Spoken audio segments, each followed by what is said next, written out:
इस महाद्वीप में हर कोई जिस ड्रैगन हार्ट को पाने की लालसा रखता था वो केवल रागना परिवार के पास था, क्योंकि उनकी नसों में ड्रैगन जाति का रक्त बहता था। इसी वजह से उन्हें विशेष शारीरिक क्षमता मिली और साथ ही ड्रैगन हार्ट भी जागृत हुआ।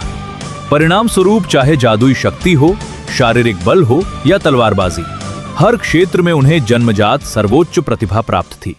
लेकिन विडंबना ये थी कि रागना परिवार का उत्तराधिकारी होने के बावजूद मैं ड्रैगन हार्ट जागृत नहीं कर पाया। मुझे क्या पता था कि ये सब उस गुरु की चाल थी जिसने 20 वर्षों तक मुझे तलवारबाजी सिखाई थी।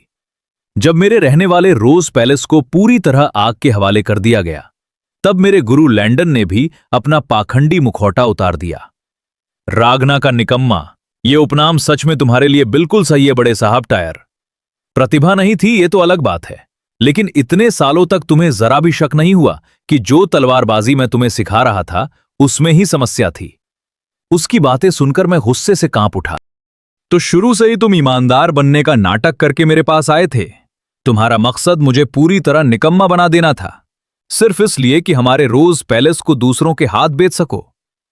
लेकिन अगले ही पल मेरी आवाज से परेशान होकर लैंडन ने सीधे तलवार घुमाई और मेरी एक बांह काट दी। फिर उसने आह भरते हुए कहा, इस मुकाम पर भी युवा स्वामी, क्या तुम्हें अब भी लगता है कि सारी गलती मेरी है? रगना परिवार में ताकत ही सब कुछ है, केवल विजेता को ही जीने का अधिकार होता है। अगर तुम्हारे पास इस महाद्वीप की सबसे बड़ी प्रतिभा होती तो चाहे मैं तुम्हें जैसे भी सिखाता, तुम कम से कम रोज पैलेस को बचा लेते। यहां तक कि अपनी उस मां को भी बचा लेते जो हर दिन मुझसे विनती करती थी कि मैं तुम्हें ठीक से सिखाऊं। इतना कहकर लैंडन ने अपने आदमियों को इशारा किया। वे एक ठंडी लाश घसीटते हुए मेरे सामने ले आए। वो मेरी मां थी। मैं जानता था कि रगना परिवार हमेशा ताकतवर ही श्रेष्ठ है, हारने वाला तुच्छ है के सिद्धांत पर चलता है। लेकिन जिसने मेरी मां को नुकसान पहुंचाया उसे मैं कभी नहीं छोड़ूंगा। मैंने तलवार उठाकर लैंडन पर वार किया, लेकिन उसी क्षण तेजी से उड़कर आई एक तलवार ने मेरे हृदय को आर पार भेद दिया। मैंने देखा कि लैंडन सम्मानपूर्वक किसी दूसरे व्यक्ति के सामने झुक रहा था। तभी मुझे समझ आया, वही इस पूरी साजिश का असली सूत्रधार था। मेरी चेतना धुंधली होने लगी। मैं पूरी ताकत से उस आदमी का चेहरा देखना चाहता था। उसी समय मेरे मन के सबसे गहरे अंधेरे में अचानक एक रहस्यमयी स्क्रीन चमक उठी। लेकिन मैं उस पर लिखे शब्द पढ़ भी नहीं पाया था कि एक तेज तलवार मेरी आंखों की ओर आ गई। पलक झपकते ही दृश्य बदल गया। वही लैंडन जिसने मुझे रागना का निकम्मा बनाया था, मेरे सामने खड़ा था। आज की ट्रेनिंग यहीं खत्म होती है। मैं पूरी तरह स्तब्ध रह गया। क्या यही मरने से पहले दिखाई देने वाला वो अंतिम भ्रम था? लेकिन मजाक की बात यह थी कि मरने के बाद भी मुझे सबसे पहले लैंडन का पुराना रूप ही दिखाई दिया। तभी मेरे भीतर वो रहस्यमयी स्क्रीन फिर से प्रकट हुई। इस बार उस पर एक ट्यूटोरियल मिशन दिखाई दिया। मिशन था, मुट्ठी से लैंडन के चेहरे पर हमला करो। कई बार जांचने के बाद मुझे समझ आ गया कि लैंडन इस स्क्रीन को देख ही नहीं सकता। मैंने बिना झिझक अपनी मुट्ठी कस ली। मुझे नहीं पता ये सब क्या हो रहा है, लेकिन अगर भगवान मेरी मौत से पहले तुम्हारा ठीक से शुक्रिया अदा करवाना चाहते हैं तो मैं भी मना नहीं करूंगा। इतना कहकर मैंने जोरदार मुक्का उसके चेहरे पर दे मारा। हैरानी की बात यह थी कि मुक्का बिल्कुल असली जैसा महसूस हुआ। लैंडन ने शांत स्वर में कहा, आज की ट्रेनिंग यहीं समाप्त होती है। मैं तुम्हारी भावना समझ सकता हूं, लेकिन तुम्हारे पास ज्यादा समय नहीं बचा है। तुम अवेकनिंग सेरेमनी से पहले इतनी तेजी से मजबूत नहीं बन सकते। और एक बात याद रखना, रगना परिवार में कभी किसी ने मुट्ठियों से लड़ाई नहीं लड़ी और ना ही किसी ने अपने गुरु को गुस्सा निकालने का साधन बनाया। उसी समय आसपास अभ्यास कर रहे लोग मेरा मजाक उड़ाने लगे। देखो रगना का निकम्मा, खुद में प्रतिभा नहीं है और दोष अपने गुरु को दे रहा है। क्या यह सच में रगना परिवार का वंशज है? कहीं इसे कूड़े के ढेर से उठाकर तो नहीं लाया गया? उनकी बातें सुनते हुए प्रशिक्षण मैदान की धूल, कमर पर लांडन के प्रहार का दर्द, सब कुछ इतना वास्तविक था कि अचानक मुझे एहसास हुआ यह कोई मरने से पहले का भ्रम नहीं था। मैं सचमुच मरने के बाद 10 साल पहले अपने 17 वर्ष की उम्र में वापस आ गया था। उसी समय वो स्क्रीन फिर से चमक उठी ट्यूटोरियल मिशन पूरा। इनाम के रूप में आपकी रगना प्रतिभा सक्रिय की जाएगी। नीचे एक विकल्प दिखाई दिया। क्या आप अभी इनाम प्राप्त करना चाहते हैं? मैंने बिना एक पल गवाए हां चुन लिया। अगले ही क्षण मेरे हृदय से चकाचौंध कर देने वाली रोशनी फूट पड़ी। इनाम मिलने के बाद स्क्रीन पर लिखा आया, अब से आपकी सभी क्षमताएं अत्यंत तेज गति से बढ़ेंगी। लगता है मैंने वही शक्ति प्राप्त कर ली थी जो केवल उपन्यासों में दिखाई देती है, एक ग्रोथ सिस्टम। लेकिन यह सब सच है या नहीं, इसका पता मुझे केवल उससे मिलने के बाद ही चल सकता था। उसी समय रोज पैलेस में लैंडन राजकुमारी से मेरी प्रतिभा और तलवारबाजी के बारे में बात कर रहा था। हालांकि युवा स्वामी तिर की तलवारबाजी में अभी कई कमियां हैं, लेकिन मैं अपनी पूरी कोशिश करूंगा कि 5 महीने बाद होने वाले अवेकनिंग सेरेमनी में वो अपनी क्षमता से बढ़कर प्रदर्शन कर सकें। यह सुनकर राजकुमारी सिसिलिया ने सोने के सिक्कों की एक थैली निकालकर लैंडन को दी। ये तुम्हारे भरोसे है लैंडन, कृपया मेरे टिर पर थोड़ा और ध्यान देना। मुझे हमेशा विश्वास रहा है कि वो एक दिन रगना परिवार के सबसे उत्कृष्ट तलवारबाजों में से एक बनेगा। राजकुमारी के जाने के बाद लैंडन व्यंग से मुस्कुराया। सच कहा जाए तो मूर्ख ही इतना बड़ा मूर्ख पैदा कर सकते हैं। खैर, मेरे लिए तो ये सब फायदेमंद ही है। मुझे मोटा इनाम भी मिल रहा है, रगना के प्रत्यक्ष वंश का गुरु होने का सम्मान भी, और तिर के साथ विश्वासघात करके उसकी प्रगति रोकने का श्रेय भी। और वो महान व्यक्ति मुझे भविष्य की पूरी सुरक्षा भी देगा। युवा स्वामी तिर, सच में तुम मेरे सबसे बड़े उपकारी हो। तभी अचानक लैंडन के चेहरे का रंग बदल गया। उसने देखा कि मैं पूरी रफ्तार से उसकी ओर दौड़ता चला आ रहा था, लेकिन इस बार मेरा लक्ष्य वो नहीं था। मैं सीधे अपनी मां के पास पहुंचा और उन्हें कसकर गले लगा लिया। मेरी आंखों से आंसू बहने लगे। मां, मुझे आपकी बहुत याद आई। उनकी परिचित गर्माहट महसूस करते ही मुझे पूरा विश्वास हो गया कि मैं सचमुच 10 साल पहले लौट आया हूं। मेरी मां मेरे इस व्यवहार से पूरी तरह हैरान थीं, लेकिन मैंने उन्हें कुछ नहीं समझाया, क्योंकि इसी पल से मैं अपना भविष्य बदलने वाला था। भले ही अभी मैं बहुत कमजोर हूं, लेकिन सिस्टम के जागृत होने के बाद एक दिन रागना परिवार की हर चीज मेरी होगी। इतना ही नहीं, पूरा साम्राज्य और यह पूरा महाद्वीप भी। लैंडन, इंतजार करना। मैं तुम्हें ऐसी मौत दूंगा कि तुम उसकी कल्पना भी मत नहीं कर सकते। जल्द ही रात हो गई। मैं चौथे प्रशिक्षण मैदान में सिस्टम द्वारा दिया गया नया मिशन पूरा कर रहा था। अपने शरीर को उसकी अंतिम सीमा तक प्रशिक्षित करो। हालांकि मेरे मन में केवल लैंडन से बदला लेने की आग थी, लेकिन मेरी वर्तमान कमजोर देह से यह असंभव था। पहले मुझे खुद को मजबूत बनाना होगा। अपने पिछले जीवन में कमजोर होने के कारण मुझे ब्लैक स्नो इंटेलिजेंस ऑर्गेनाइजेशन में भेज दिया गया था, लेकिन वही सीखी गई बातें अब मेरे बहुत काम आने वाली थीं। वो ब्लड फैट हनी जो शरीर की क्षमता को कई गुना बढ़ा सकती थी, वो गुप्त तकनीक जिसकी असली पहचान भविष्य में हुई थी, और वो चरम प्रशिक्षण पद्धति जिसे मैंने कभी छोड़ दिया था, अब मैं उन सब का इस्तेमाल करने वाला था। जिस पल मुझे रगना की प्रतिभा मिली, उसी पल मैंने तय कर लिया था, पिछले जीवन की हर अधूरी दौड़ इस जन्म में पूरी करूंगा। जो वार पहले कभी नहीं कर पाया, अब हर वार पूरा करूंगा। यही मेरी ताकत पाने की सबसे गहरी इच्छा थी। पता ही नहीं चला, 7 दिन और 7 रातें बीत गईं। इसी दौरान चौथे प्रशिक्षण मैदान की प्रबंधक एवलिन ऊपर बैठी मुझे लगातार देख रही थी। वो एक उच्च श्रेणी की तलवारबाज थी। पहले white armour dragon night squad की उप कप्तान रह चुकी थी, लेकिन बायां हाथ खो देने के बाद उसने युद्ध छोड़ दिया और चौथे प्रशिक्षण मैदान की प्रभारी बन गई। वो मनी मन सोच रही थी, ये लड़का तो परिवार का निकम्मा कहलाता है, फिर भी इतनी मेहनत से अभ्यास कर रहा है। क्या सचमुच इसमें रगना परिवार की जरा भी प्रतिभा नहीं है? दूसरी ओर मैंने सिस्टम की प्रगति देखी, 97%। ये देखकर मैंने तलवार और भी तेजी से चलानी शुरू कर दी। मैंने एक पल की भी ढील नहीं दी, क्योंकि पिछली रात मैंने केवल थोड़ी देर आराम करना चाहा था, और तभी पता चला कि यह प्रगति अपने आप घटने लगती है। तभी मुझे मिशन का असली अर्थ समझ आया। इसे तभी पूरा किया जा सकता है जब शरीर अपनी अंतिम सीमा पर पहुंच जाए। आखिरकार बेहोश होने से ठीक एक पल पहले प्रगति 100% तक पहुंच गई। मिशन पूरा। अचानक मेरे पूरे शरीर की ताकत खत्म होने लगी।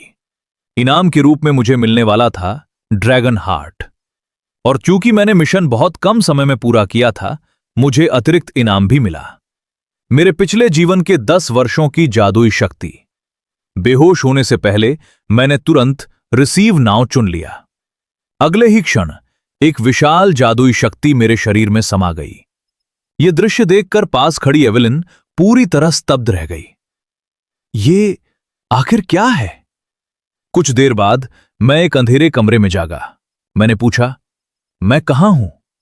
एवेलिन ने गंभीर स्वर में कहा, आपका शरीर अब इतनी पागलपन भरी ट्रेनिंग सहन नहीं कर सकता था। मैंने उनका धन्यवाद किया और कहा कि उन्हें मेरी चिंता करने की जरूरत नहीं है।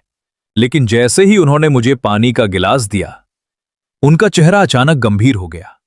युवा स्वामी, आप जानते हैं कि अवेकनिंग सेरेमनी से पहले रगना परिवार का सख्त नियम है। कोई भी व्यक्ति अपनी मर्जी से जादुई शक्ति का उपयोग नहीं कर सकता। मैंने सिर हिलाकर हामी भरी, क्योंकि अगर सेरेमनी से पहले इसे खोल दिया जाए तो मैजिक कोर के नियंत्रण से बाहर होने का खतरा रहता है। एवेलिन ने मेरी आंखों में देखते हुए पूछा, तो फिर आप ये भी जानते होंगे कि इस नियम को तोड़ने का परिणाम क्या होता है? जब आप बेहोश हुए थे, मैंने आपके शरीर से जादुई शक्ति जैसी तरंगें महसूस की थीं। क्या युवा स्वामी टायर, आपने अपना मैजिक कोर खोल दिया है? मुझे समझ आ गया। कल रात इनाम लेते समय एवेलिन ने सब देख लिया था, लेकिन मेरे पास इसका समाधान पहले से था। अब जबकि इस जीवन में मैंने ड्रैगन हार्ट जागृत कर लिया था, तो केवल एक नियम मुझे कैसे रोक सकता था? आखिर ड्रैगन हार्ट स्वयं ड्रैगन का हृदय था, जिसमें अपार जादुई शक्ति संग्रहित की जा सकती थी। ड्रैगन जाति का रक्त रखने वाले रागना परिवार के योद्धाओं के लिए ड्रैगन हार्ट किसी सपने से कम नहीं था, क्योंकि वही उन्हें परम शक्तिशाली बनने का सबसे छोटा रास्ता देता था। जबकि साधारण मनुष्यों के मैजिक कोर का स्थान नाभि के नीचे होता है, अगर कोई सामान्य व्यक्ति जबरदस्ती उसे हृदय में स्थापित करने की कोशिश करे तो उसका शरीर तुरंत फटकर नष्ट हो जाएगा। उसी समय मुझे याद आया कि एवेलिन अपने अटल सिद्धांतों के लिए प्रसिद्ध थी। वो सामने वाले की ताकत या पहचान की परवाह नहीं करती थी। अन्याय और नीचता को वो किसी भी कीमत पर बर्दाश्त नहीं करती थी। लेकिन इसी अड़ियल स्वभाव की वजह से राजकुमारी ने उससे प्रत्यक्ष गुरु बनने की योग्यता भी वापस ले ली थी। मैंने मालिक की तरह गंभीर स्वर में उससे पूछा, क्या तुम इस बात की पूरी गारंटी दे सकती हो कि जो अभी तुमने कहा वो बिल्कुल सही है? क्या सिर्फ एक पल की अनुभूति के आधार पर तुम मुझे तुरंत दंडित कर दोगी? अगर तुम्हारा फैसला गलत निकला तो उसके परिणाम की जिम्मेदारी क्या तुम उठा पाओगी? ये मत भूलो, रगना परिवार की पहली उत्तराधिकारिता मेरे हाथ में है। यह सुनकर एवेलिन ने सिर झुका लिया। यदि मेरा निर्णय गलत हुआ तो उसकी सजा भी मेरे सिद्धांतों का ही हिस्सा होगी। लेकिन चाहे परिणाम कुछ भी हो, मुझे अभी आपकी जांच करनी ही होगी। इतना कहकर एवेलिन ने अपने हाथ से जादुई शक्ति प्रवाहित की। उसने मेरे नाभि के नीचे वाले स्थान की जांच की, लेकिन वहां किसी भी प्रकार की प्रतिक्रिया नहीं हुई। उसकी नजर में मैंने मैजिक कोर बिल्कुल भी जागृत नहीं किया था। अगले ही पल एवेलिन तुरंत घुटनों के बल बैठ गई। युवा स्वामी, मैंने गलत निर्णय लिया। मैं अपने इस अपराध के प्रायश्चित के लिए अपना तुच्छ जीवन अर्पित करने को तैयार हूं। लेकिन उसे क्या पता था कि ड्रैगन हार्ट अपने स्वामी की इच्छा के अनुसार स्वयं को छिपा सकता है। यानी मैं जब चाहूं अपनी सारी जादुई शक्ति छिपा सकता था। मनुष्य भी ड्रैगन हार्ट का उपयोग कर सकते हैं, ये बात कई वर्षों बाद जाकर दुनिया को पता चलने वाली थी। इसलिए एवेलिन के लिए यह जान पाना असंभव था कि मैंने ड्रैगन हार्ट जागृत कर लिया है। मैंने उसे देखा और मन ही मन सोचा, अगर एवेलिन मुझ पर एक एहसानमंद हो जाए तो भविष्य में लैंडन को खत्म करने के बाद वो मेरे बहुत काम आ सकती है। मैंने शांत स्वर में कहा, माफी किस बात की? तुमने वही किया जो तुम्हें करना चाहिए था। अपनी जान दांव पर लगाकर भी सच की तलाश करने वाले लोग कितने होते हैं। बहुत अच्छा किया एवेलिन। कुछ ही दिनों बाद मैं अब भी हर दिन लैंडन से वही बेकार की तलवारबाजी सीखने के लिए मजबूर था। खड़े होने का तरीका हो या तलवार घुमाने का, हर चीज मुझे असहज लगती थी। इसलिए मैंने इस स्थिति से निकलने का एक तरीका सोचा। मैंने अभ्यास वाली तलवार को बीच से तोड़ दिया। तुम्हारी सिखाई हुई चीजें पूरी तरह बेकार हैं। मैं अब तुमसे कुछ भी नहीं सीखना चाहता। और एक बात, तुम जैसी ताकत वाला आदमी आखिर अल्टीमेट सोर्समैन कैसे बन गया? मेरी बात सुनते ही लैंडन का चेहरा गुस्से से लाल हो गया। अगर हिम्मत है तो एक बार फिर से बोलकर दिखा, मैंने हंसते हुए कहा। सुनने का इतना शौक है तो सुनो। तुम ऐसे निकम्मे हो जो किसी घटिया राक्षस तक को नहीं हरा सकते, और हां, आज से तुम्हें नौकरी से निकाला जाता है। अब मेरी आंखों के सामने से दफा हो जाओ। यह सुनकर लैंडन ने हमारे बीच हुए अनुबंध की अवधि का हवाला दिया। वो इस तरह अचानक नौकरी से निकाले जाने को मानने को तैयार नहीं था। मैंने जवाब दिया, जितना मुआवजा चाहिए मैं दूंगा, अब निकल जाओ। मेरा उद्देश्य बिल्कुल साफ था, पहले लैंडन को अपने पास से हटाना और फिर मौका मिलते ही पता लगाना कि उसके पीछे असली मास्टरमाइंड कौन है। उसी समय सिस्टम ने मुझे एक नया शुरुआती मिशन दिया, लैंडन को हराओ। मैं अभी उसे द्वंद्व युद्ध की चुनौती देने ही वाला था कि उससे पहले एवलिन बोल उठी, तुम दोनों रगना परिवार के तरीके से अपना विवाद सुलझाओ। मामले को कानून विभाग तक ले जाने की कोई जरूरत नहीं है। द्वंद्व के बाद जो जीतेगा, हारने वाला उसकी आज्ञा मानेगा। यह सुनकर लैंडन के चेहरे पर मुस्कान आ गई। उसे पूरा विश्वास था कि वो मेरे जैसे निकम्मे से कभी नहीं हार सकता। यह तरीका मुझे पसंद है। आखिर मुझे भी अपने युवा स्वामी को सही रास्ता दिखाना चाहिए। एवलिन ने घोषणा की। युवा स्वामी तिर और लैंडन का द्वंद्व 1 सप्ताह बाद होगा। स्थान होगा चौथा प्रशिक्षण मैदान। बाद में मैंने एवलिन से पूछा, मेरी अनुमति के बिना तुमने यह फैसला क्यों किया? उसने चिंतित होकर कहा, अगर आपने सच में उससे रिश्ता तोड़ने का फैसला किया है तो उसे पूरी तरह खत्म करना होगा, क्योंकि उसके पीछे ऐसे लोग हैं जो उसकी मदद करेंगे। सिर्फ नौकरी से निकाल देने से कुछ नहीं होगा। उससे बात करने के बाद मुझे पता चला कि उसने पहले ही लैंडन की जांच शुरू कर दी थी। उसे बहुत पहले से शक था कि वो मुझे जानबूझकर गलत तलवारबाजी सिखा रहा है। जांच के बाद उसे पता चला कि लैंडन का संबंध ईस्ट व्हाइट पैलेस से है। जैसा मैंने सोचा था, सब कुछ पिछले जीवन जैसा ही था। ये सब उसी घिनौनी सत्ता की लड़ाई का हिस्सा था। काश मैं उन सब को टुकड़े टुकड़े कर सकता। दृश्य बदलता है। जल्द ही द्वंद्व का दिन आ गया। मैं और लैंडन चौथे प्रशिक्षण मैदान में आमने सामने खड़े थे। आसपास मौजूद लोग तुरंत बातें बनाने लगे। उनके अनुसार 3 चालों के भीतर ही मुकाबले का फैसला हो जाएगा। आखिर मैं तो पूरे परिवार में रागना का सबसे बड़ा निकम्मा माना जाता था। भला मैं अल्टीमेट सोर्समैन स्तर के लैंडन का मुकाबला कैसे कर सकता था? लड़ाई शुरू होने से पहले लैंडन मुस्कुराकर बोला, अगर युवा स्वामी दिल से माफी मांग लें तो पिछली सारी बातें यहीं खत्म हो जाएंगी। सिर्फ अपने बेकार के अभिमान के लिए अपनी जान मत गवाइए। मैंने तुरंत जवाब दिया, यह बात तो मुझे तुम्हें कहनी चाहिए। अगर एक हाथ से तलवार चलाने वाला बनना नहीं चाहते तो चुपचाप अपनी बर्खास्तगी स्वीकार कर लो। मेरी बात सुनते ही लैंडन की आंखों में हत्या की भावना चमक उठी। इस घटना के बाद उसने सबसे पहले अपने पीछे वाले मालिक से संपर्क किया था। उसे नया आदेश मिला था, द्वंद्व के दौरान गलती का नाटक करके मुझे मार डालना। और क्योंकि इस मुकाबले की जानकारी कानून विभाग को नहीं थी, इसलिए अगर कोई दुर्घटना भी हो जाती तो लैंडन पर ज्यादा कार्रवाई नहीं होती।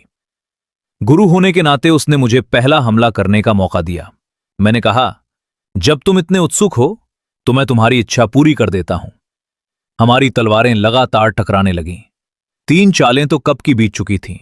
ये देखकर वही लोग स्तब्ध रह गए जो कुछ देर पहले मेरा मजाक उड़ा रहे थे। यह कैसे हो सकता है?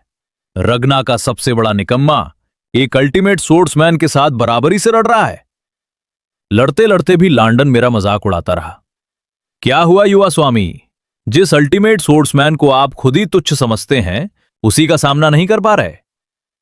वो मानता था कि हाल के दिनों में मेरी ताकत बढ़ी है, लेकिन उसके अनुसार मुझे हराना अभी भी असंभव था। मगर लगभग 30 वारों के बाद उसे पहली बार एहसास हुआ कि कुछ गड़बड़ है। एक निकम्मा उसके हर हमले को रोक रहा था। उसी समय मैंने गंभीर स्वर में पूछा, आखिर तुम्हें मेरे पास भेजा किसने था? ये मत समझना कि मुझे नहीं पता। तुम्हें जानबूझकर मुझे घटिया तलवारबाजी सिखाने के लिए भेजा गया था। लैंडन चुप रहा। तब मैंने खुद ही कहा, ईस्ट व्हाइट पैलेस है ना? अगर मैं गलत नहीं हूं। यह सुनते ही लैंडन का चेहरा सुन्न पड़ गया। उसे यकीन नहीं हो रहा था कि इतनी सावधानी से बनाई गई उसकी योजना में भी कोई कमी रह गई। मैंने उसी क्षण का फायदा उठाया और पहले उसे वही दर्द चखाने का फैसला किया जो उसने पिछले जीवन में मुझे दिया था। एक ही वार में मैंने उसकी बांह काट दी, फिर मैंने उसके ही शब्द उसे वापस लौटा दिए। आज जो कुछ भी हुआ उसकी वजह सिर्फ तुम्हारी घटिया तथा कथित अल्टीमेट स्वॉर्ड्समैनशिप है। रगना परिवार में केवल विजेता को ही जीने का अधिकार है। इसके साथ ही मैंने अपने हाथों से लैंडन का अंत कर दिया। सिस्टम का नया मिशन भी पूरा हो गया और लक्ष्य से बढ़कर प्रदर्शन करने के कारण मुझे अतिरिक्त इनाम भी मिला।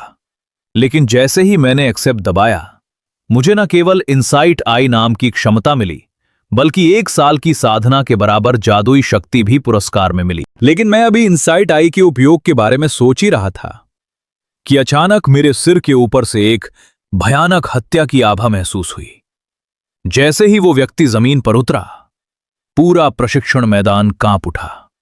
पत्थर चारों ओर उड़ने लगे, चारों तरफ जादुई शक्ति फैल गई। जब मैंने पीछे मुड़कर देखा तो मैं चौंक गया।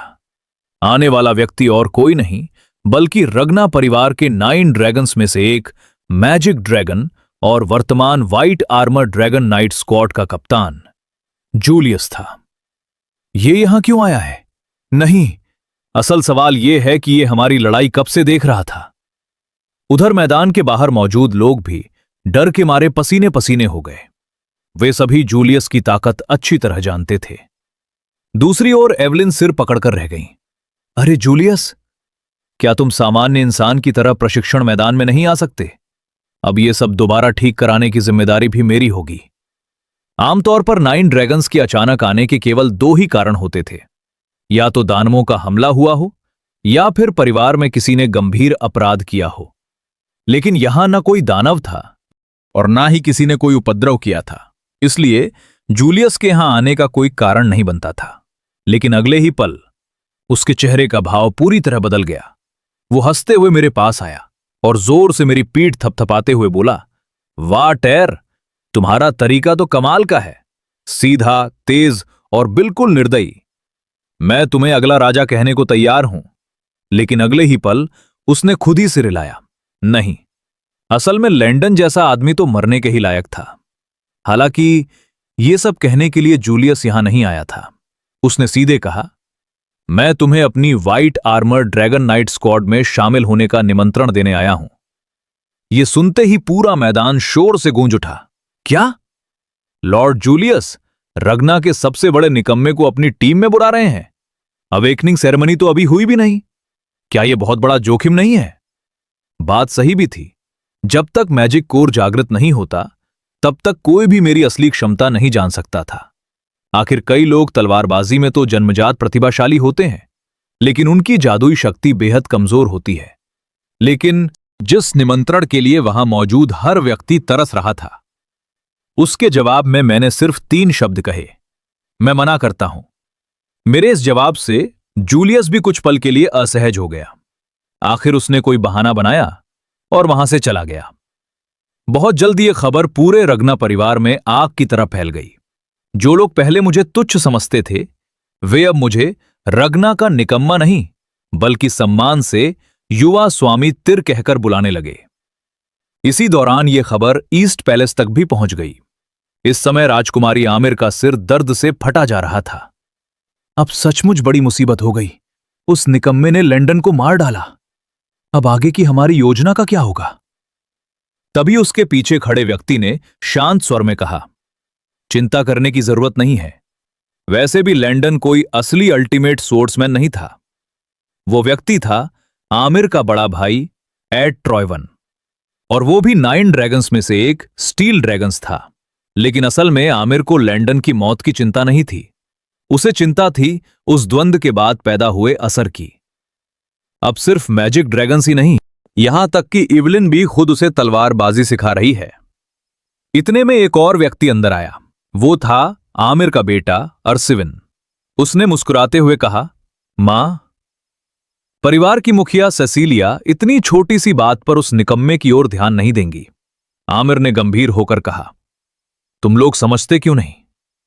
अगर परिवार की मुखिया को नाराज किए बिना रोज पैलेस पर कब्जा करना है तो सबसे आसान तरीका यही है कि उसके बेटे को हमेशा के लिए निकम्मा बना दिया जाए।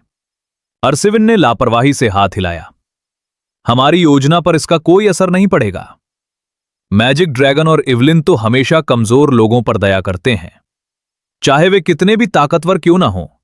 वे किसी निकम्मे को कभी महान योद्धा नहीं बना सकते। उसकी घमंडी बातें सुनते ही एड का चेहरा सख्त हो गया। अरसविन, मैं तुम्हें पहले भी चेतावनी दे चुका हूं, कभी भी किसी को हल्के में मत लेना, खासकर उस व्यक्ति को जिसकी नसों में रागना परिवार का रक्त बहता हो। अरसिविन ने मुस्कुराते हुए जवाब दिया, ठीक है चाचा, मैं समझ गया, लेकिन अगर आप लोग इतने परेशान हैं तो क्यों ना मैं खुद जाकर उससे थोड़ा खेल लूं, उसे भी पता चल जाएगा कि उसकी असली औकात क्या है। उधर दूसरी तरफ इवलिन की पहली तलवारबाजी की कक्षा अभी अभी समाप्त हुई थी। उसने मुझसे पूछा, जब तुम्हें मैं ही सिखा रही हूं तो फिर सीधे white armour dragon night squad में शामिल होकर और बेहतर प्रशिक्षण क्यों नहीं लेते? मैं हल्का सा मुस्कुराया। असल में जूलियस का निमंत्रण ठुकराना केवल मेरा बहाना था, क्योंकि पिछले जन्म में मेरा सबसे बड़ा सपना white armour dragon night squad में शामिल होना था। लेकिन मुझे याद था कि अवेकनिंग सेरेमनी में प्रथम स्थान पाने वाले को अपनी एक इच्छा पूरी करवाने का अधिकार मिलता है। अगर मैं अभी ही उस टीम में शामिल हो जाता तो वो इनाम बेकार चला जाता। मैं वो मौका नहीं छोड़ सकता था जिसमें मैं पूरी दुनिया के सामने अपनी असली ताकत साबित कर सकूं। मैंने कहा, गुरु इवलिन, बात वैसी नहीं है जैसी आप सोच रही हैं। मैंने लॉर्ड जूलियस का निमंत्रण इसलिए ठुकराया क्योंकि मुझे लगता है कि मैं अभी भी पर्याप्त मजबूत नहीं हूं। यह सुनकर इवलिन हल्का सा मुस्कुरा दी, क्योंकि उसके पुराने कप्तान लोगों को पहचानने में कभी गलती नहीं करते थे। इसी बीच मैंने इनसाइट आई की असली शक्ति जानने के लिए उसे एवलिन पर इस्तेमाल किया। अगले ही पल उसकी जानकारी सिस्टम पर दिखाई देने लगी। उसके शारीरिक माप को छोड़कर बाकी सारी जानकारी बिल्कुल सही थी। मैं मन ही मन बोला, यह क्षमता सचमुच बहुत काम की है, भविष्य में यह मेरे लिए बहुत उपयोगी साबित होगी। उसी समय किसी ने पीछे से मुझे आवाज दी, युवा स्वामी टायर। मैं दक्षिणी चौकी से सिबिल ड्रे हूं, मुझे आपसे एक जरूरी बात करनी है। उसका चेहरा काफी डरावना लग रहा था। सावधानी के लिए मैंने तुरंत उस पर इनसाइट आई का इस्तेमाल किया, लेकिन परिणाम देखकर मैं खुद चौंक गया। सिस्टम बता रहा था कि उसके मन में मेरे लिए बेहद गहरा सम्मान और प्रशंसा थी, और वो मुझसे एक बार द्वंद्व करना चाहता था। उसी समय सिस्टम ने मुझे आखिरी शुरुआती मिशन भी दे दिया, रागना के निकम्मे वाले उपनाम से पूरी तरह छुटकारा पाओ। लेकिन सिबिल सच में बिना सोचे समझे बोलने वाला इंसान था। वो सीधे मेरे सामने बोला, पहले मैं भी आपको रगना का निकम्मा कहे जाने को सही मानता था, लेकिन जब मैंने अपनी आंखों से देखा कि आपने एक अल्टीमेट सोर्समैन जैसी ताकत केवल अपनी मेहनत के दम पर हासिल की है, तब से मेरी सोच पूरी तरह बदल गई। युवा स्वामी टायर, मरते दम तक मैं आपका अनुसरण करूंगा। आपकी वजह से ही मेरे जैसा इंसान जिसने उम्मीद छोड़ दी थी दोबारा हिम्मत जुटा पाया। इसलिए कृपया दक्षिण का निकम्मा कहलाने वाले मुझे एक बार आपसे द्वंद्व करने का अवसर दीजिए। अगर यह पिछले जन्म की बात होती तो शायद मैं उसकी नीयत पर शक करता, लेकिन इनसाइट आई के सामने उसकी हर जानकारी साफ दिखाई दे रही थी। इतना ही नहीं, उसके पीछे और भी बहुत से लोग खड़े थे। उन सब के मन में भी मेरे लिए वैसा ही सम्मान था। लगता था लैंडन को हराने और जूलियस की सराहना मिलने की खबर फैलने के बाद जो लोग पहले मुझे स्वीकार नहीं करते थे वे अब मेरी इज्जत करने लगे थे। यह सचमुच मेरी उम्मीद से बाहर था। अभी से इतने लोग मेरा साथ देने को तैयार थे, और अगर भविष्य में मुझे रगना परिवार का मुखिया बनना था तो ऐसे लोगों का समर्थन मेरे लिए बहुत जरूरी था। इसके अलावा आज मेरे पास आखिरी शुरुआती मिशन पूरा करने का भी अच्छा मौका था। एवलिन की अनुमति मिलने के बाद मैंने सिबिल के साथ अस्थायी द्वंद्व स्वीकार कर लिया।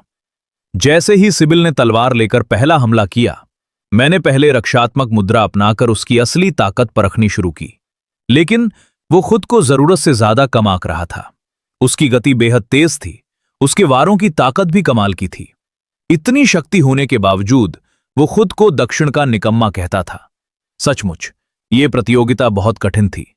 अगर ये मेरा पिछला जन्म होता तो शायद मैं उसका एक भी वार नहीं रोक पाता, लेकिन अब मेरे लिए ऐसे प्रतिद्वंदी को हराना पानी पीने जितना आसान था। मैंने पूरी ताकत से तलवार चलाई। अगले ही पल सिबिल कई दर्जन मीटर दूर जाकर गिर पड़ा। अब उसके लिए लड़ाई जारी रखना संभव नहीं था, इसलिए उसने हार मान ली। मैंने तलवार में अपना प्रतिबिंब देखा। अचानक मेरे मन में एक दिलचस्प विचार आया। मैंने सोचा, क्यों ना इनसाइट आई अपने ऊपर ही इस्तेमाल करके देखा जाए। अगले ही पल मेरे सामने मेरी अपनी जानकारी वाला सिस्टम पैनल दिखाई देने लगा। फिर सिस्टम की एक और सूचना सामने आई।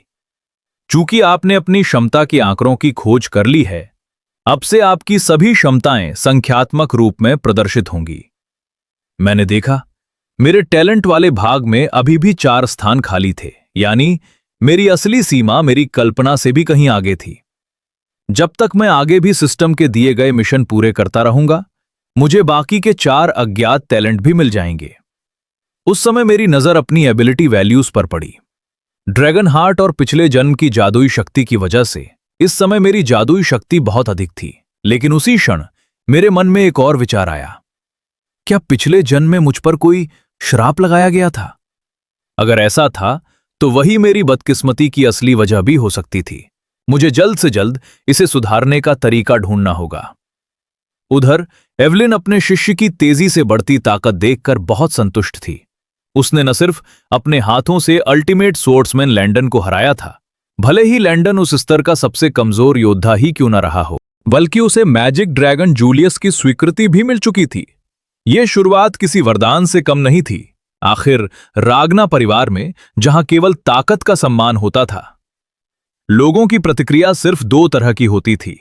पहली प्रशंसा, दूसरी ईर्ष्या। और इस समय यहां मौजूद लगभग हर व्यक्ति पहली भावना का प्रतिनिधित्व कर रहा था। उन सबके मन में युवा स्वामी तिर के लिए सम्मान और प्रशंसा थी। दूसरी ओर मैं अगला द्वंद्व शुरू करने की तैयारी कर रहा था। मैं ये जानने के लिए बेहद उत्सुक था कि आखिरी शुरुआती मिशन पूरा होने पर सिस्टम मुझे कौन सी नई प्रतिभा देगा। लेकिन जब मैंने अगले प्रतिद्वंद्वी को भी हरा दिया, तभी मुझे एक बेहद खास चीज का पता चला।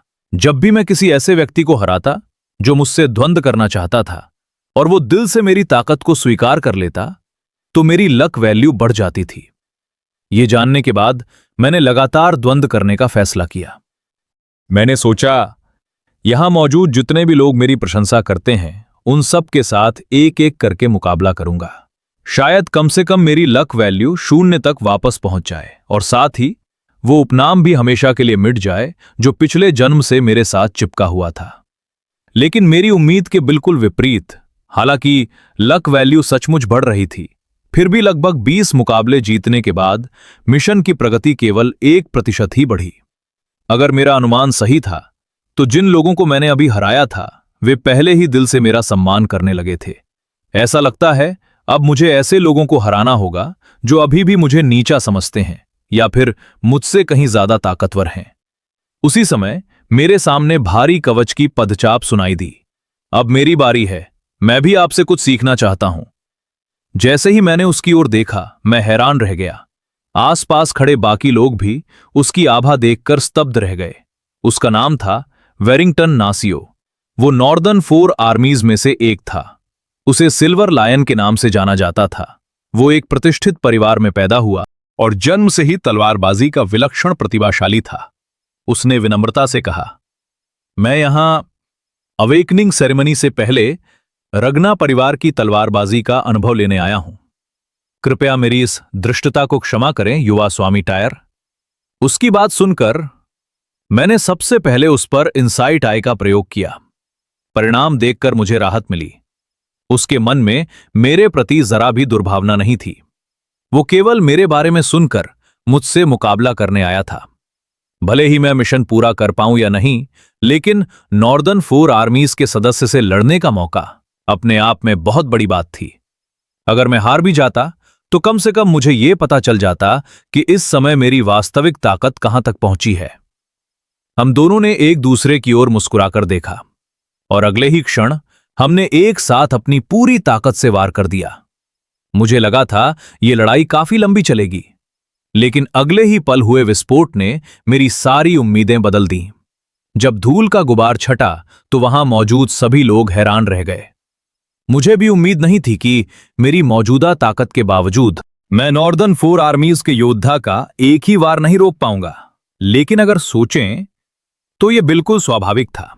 आखिर नॉर्दर्न फोर आर्मीज के सदस्य अवेकनिंग सेरेमनी में प्रथम स्थान के सबसे बड़े दावेदार माने जाते थे। मैंने मुस्कुराकर कहा, मैं हार गया। जिस पल मेरी तलवार टूटी उसी समय मुझे परिणाम समझ आ गया था। लेकिन वेरिंगटन ने सिर हिलाया, नहीं, यह एक शानदार मुकाबला था। बस तुम्हारी तलवार बहुत पुरानी थी और मुझसे लड़ने से पहले तुम लगातार इतने सारे मुकाबले लड़ चुके थे। अगर इन सब बातों को जोड़कर देखा जाए तो असल में हार मुझे माननी चाहिए। हम दोनों एक दूसरे को जीत का श्रेय देने लगे। उसी समय मुझे महसूस हुआ कि वेरिंगटन शायद ऐसा इंसान है जिससे सच्ची दोस्ती की जा सकती है। उसने मुस्कुराकर कहा, उम्मीद है अगली बार हम दोनों पूरी तरह बराबरी की स्थिति में लड़ेंगे। मैंने भी मुस्कुराकर जवाब दिया, जरूर। एक बात तय रही, क्योंकि मुझे नॉर्दर्न फोर आर्मीज के सदस्य की स्वीकृति मिल गई थी। सिस्टम के शुरुआती मिशन की प्रगति एकदम 5% बढ़ गई। साथ ही मेरी लक वैल्यू भी 10 अंक बढ़ गई। जैसा सोचा था, वेरिंगटन सचमुच बहुत ताकतवर है। वो केवल प्रतिभाशाली ही नहीं बल्कि बेहद मेहनती भी है। इस जीवन में सिस्टम और पिछले जन्म की यादों की वजह से मैं पहले से कहीं ज्यादा शक्तिशाली बन चुका था। लेकिन उससे तलवार टकराते ही मुझे समझ आ गया कि अवेकनिंग सेरेमनी में पहला स्थान हासिल करने लायक ताकत मुझ में अभी नहीं आई है। उसी समय वेरिंगटन ने कहा, असल में मैं आज सिर्फ मुकाबला करने नहीं आया था। इतना कहकर उसने मुझे एक निमंत्रण पत्र दिया। मैं तुम्हें गैदरिंग बैंक्वेट में चलने का निमंत्रण देने आया हूं। मैं थोड़ा हैरान हुआ। गैदरिंग बैंक्वेट तो बहुत मशहूर है। मेरे जैसे इंसान को वहां जाने की योग्यता कहां है? यह सुनते ही वेरिंगटन ने तुरंत हाथ हिलाकर मेरी बात काट दी। तुम कैसी बातें कर रहे हो? रगना परिवार के रक्त वाले लोगों के लिए यह कोई बड़ी बात नहीं है। यह तो बस अवेकनिंग सेरेमनी से पहले होने वाला एक साधारण समारोह है। लेकिन मैं समझ नहीं पा रहा था कि वेरिंगटन आखिर चाहता क्या है। फिर अचानक मुझे याद आया कि गैदरिंग बैंक्वेट का केंद्र एर्सिविन का छोटा सा समूह था। वहां ऐसे बहुत से लोग मौजूद होंगे जो अब भी मुझे नीचा समझते थे। मेरे मिशन के लिए वो जगह बिल्कुल उपयुक्त थी। साथ ही मुझे ईस्ट पैलेस और एर्सिविन की गतिविधियों पर नजर रखने का मौका भी मिल जाता। इसलिए इस निमंत्रण को ठुकराने का कोई कारण नहीं था। मैंने निमंत्रण पत्र लेते हुए कहा, ठीक है, मैं इसे स्वीकार करता हूं। उस दिन मुझे रास्ते से लेते चलना। यह सुनकर वेरिंगटन जोर से हंस पड़ा। तुम तो सच में मेरा पूरा फायदा उठाना जानते हो। अगर किसी भी बात की समझ ना आए तो बेझिझक मुझसे पूछ लेना। उधर रोज पैलेस में जैसे ही मेरी मां को पता चला कि मुझे गैदरिंग बैंक्वेट का निमंत्रण मिला है, वो तुरंत तैयारियों में लग गईं। उन्होंने परिवार के सबसे बेहतरीन पोशाक डिजाइनर को बुला लिया। मैं हैरानी से उन्हें देखने लगा। मां, आप ये सब क्या कर रही हैं? सेसिलिया उत्साहित होकर मेरे पास आई और बोली, सुना है तुम्हें गैदरिंग बैंक्वेट का निमंत्रण मिला है। वहां आमिर का चालाक बेटा एर्सिविन भी होगा और वेरिंगटन जैसे प्रतिभाशाली लोग भी। यहां तक कि बुजुर्गों की परिषद भी इस समारोह पर नजर रखती है। इसलिए तुम्हारे पहनावे से लेकर व्यवहार तक किसी को भी तुम्हारी कोई कमी निकालने का मौका नहीं मिलना चाहिए। इतना कहकर उन्होंने खुद मेरे शरीर का नाप लेना शुरू कर दिया।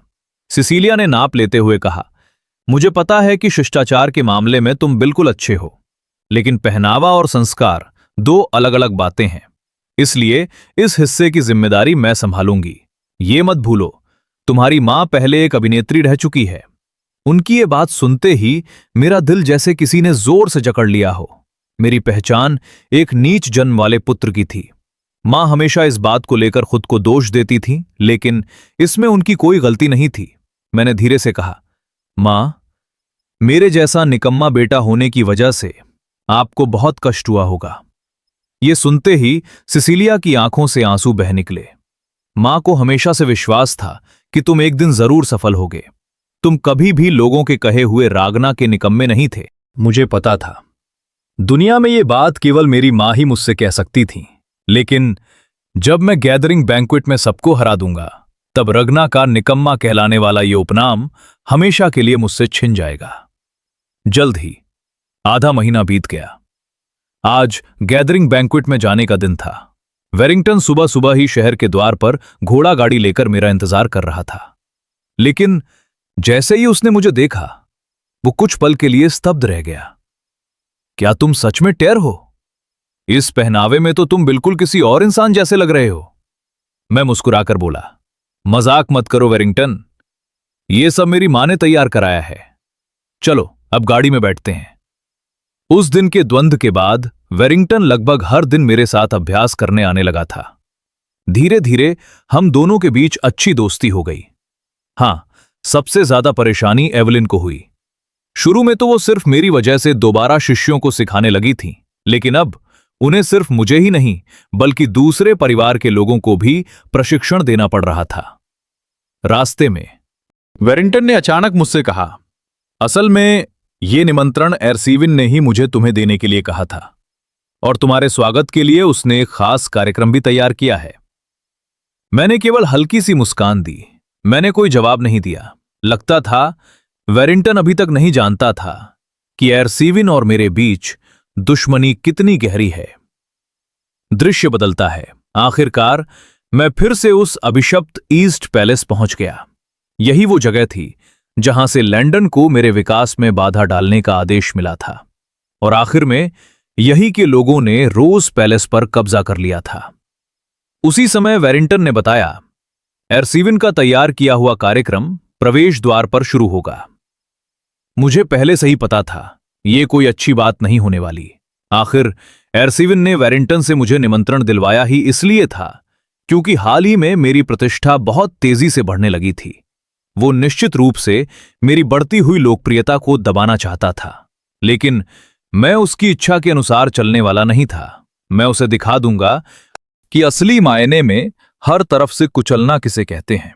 उसी समय मेरी नजर ऊपर खिड़की की ओर गई। वहां मुझे सिस्टम जैसी नीली रोशनी दिखाई दी। क्या ईस्ट पैलेस के अंदर भी कोई सिस्टम मिशन है? मैं अभी यही सोच ही रहा था कि पीछे से वेरिंगटन जोर से चिल्लाया, सावधान! अगले ही पल जहां मैं खड़ा था वहां सफेद पाउडर का जोरदार विस्फोट हो गया।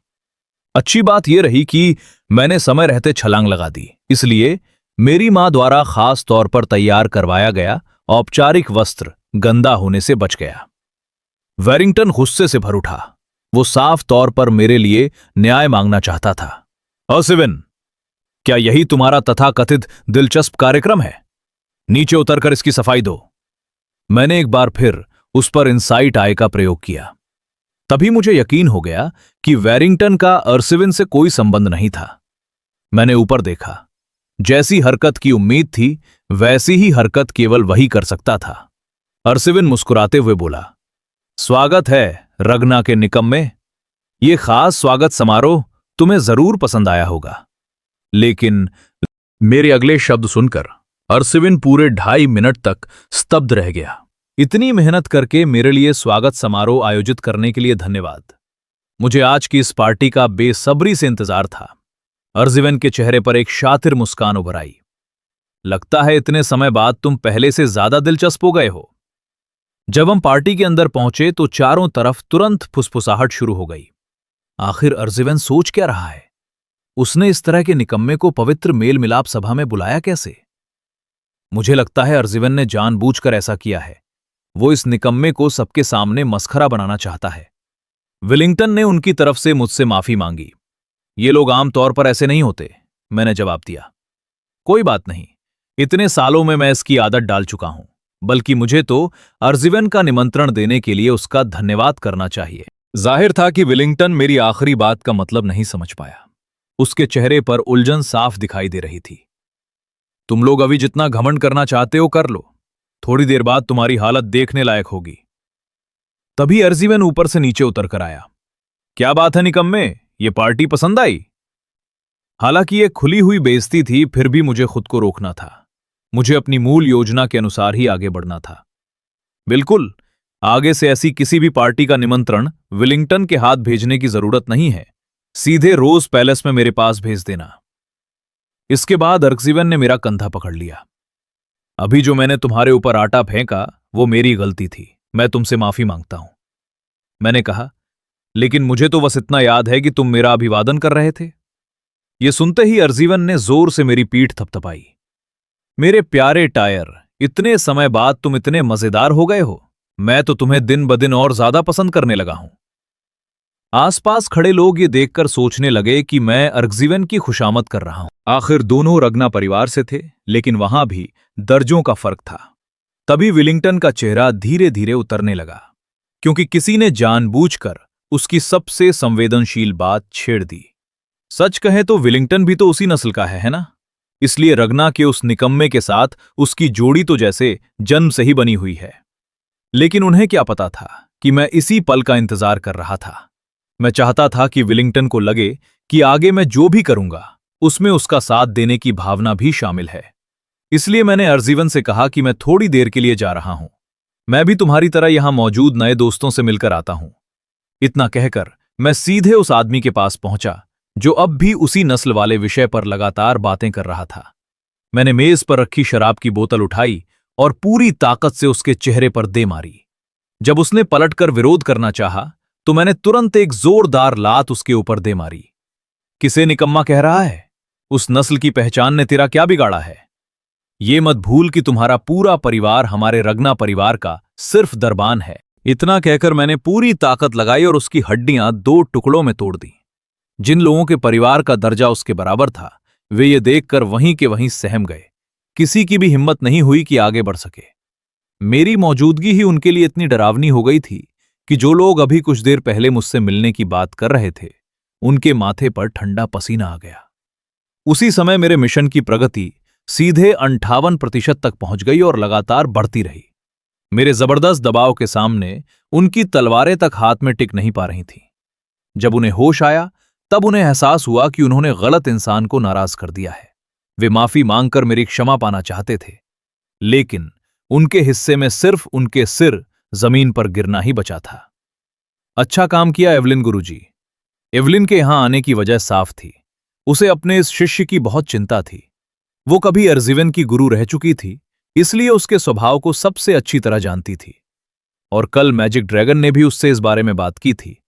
वो white armour dragon night squad की आधिकारिक वर्दी भी साथ लाई थी। उसने कहा कि उसे मेरी क्षमता पर पूरा भरोसा है, इसलिए वो हर हाल में मेरी रक्षा करेगी। आखिर ड्रैगन गैदरिंग में ज्यादातर जोशीले और उग्र नौजवान होते हैं। वहां लड़ाई होना कोई हैरानी की बात नहीं थी। दूसरी ओर एवलिन हैरान होकर बोली, तुम्हें कैसे पता चला कि मैं तुम्हारे पीछे पीछे आई हूं? मैंने सिर्फ 2 शब्दों में जवाब दिया, अंदाजा। हालांकि मैंने उससे झूठ नहीं कहा था। जिस किसी रगना के पास ड्रैगन हार्ट होता है, उसकी छठी इंद्रिय बेहद तेज हो जाती है। जब मैं घोड़ा गाड़ी में बैठा था, तभी मुझे महसूस हो गया था कि एवलिन पूरे रास्ते एक तय दूरी बनाए रखते हुए मेरे पीछे आ रही थी। साथ ही एवलिन की अपनी शंका भी सच साबित हो गई। मैं सचमुच अपनी असली ताकत छिपा रहा था। तभी मैंने एवलिन से पूछा, अगर यहां मौजूद लोग उत्तराधिकार के अधिकार का अपमान करें, तो परिवार के नियमों के अनुसार उनके साथ क्या किया जाना चाहिए? एवलिन की नजर तुरंत सख्त हो गई। परिवार के नियमों के अनुसार उनकी गर्दन उड़ानी चाहिए। लेकिन ये सब अभी जागरण समारोह में शामिल भी नहीं हुए हैं। अभी ये सिर्फ बच्चे हैं, इसलिए हर एक का सिर्फ एक हाथ काट देना ही काफी होगा। एवलिन ने मेरा आदेश मिलते ही बिना एक पल गंवाए आगे कदम बढ़ा दिया। मेरे कहे अनुसार उसने उन सभी लोगों के हाथ काट दिए जिन्होंने मेरा अपमान किया था। और चूंकि मैं सिर्फ उन्हीं लोगों को निशाना बना रहा था जो रक्तवंश की बातें कर रहे थे, इसलिए मेरे जैसा ही उत्तराधिकार का अधिकार रखने वाला अर्चिवन भी मुझे रोक नहीं सका। बहुत जल्दी एवलिन ने अपना काम पूरा कर लिया। उसी समय मेरे शुरुआती मिशन की प्रगति भी 100% पर पहुंच गई। जाने से पहले मैंने अर्चिवन की तरफ हाथ हिलाया। आज की मेहमान नवाजी के लिए धन्यवाद। आज हमने बहुत आनंद लिया। अब शुरुआती मिशन पूरी तरह समाप्त हो चुका था। आज के बाद रगना के निकम्मे का नाम हमेशा के लिए मिट जाएगा और मुझे अनुभव के अलावा अतिरिक्त ऊर्जा भी प्राप्त हुई। लेकिन आज की सबसे बड़ी उपलब्धि ये थी कि मैंने विलिंगटन और एवलिन दोनों को अपने पक्ष में कर लिया। आने वाले समय में मेरे राजा बनने के रास्ते में वे दोनों बहुत काम आने वाले थे। घर लौटने के बाद जब मेरे छोटे प्रशंसक को पता चला कि मैंने ड्रैगन गैदरिंग को पूरी तरह तहस नहस कर दिया है, तो उसने मेरे सम्मान में एक जश्न की पार्टी भी रखी। उधर एर्जिवेन की हालत बेहद खराब थी।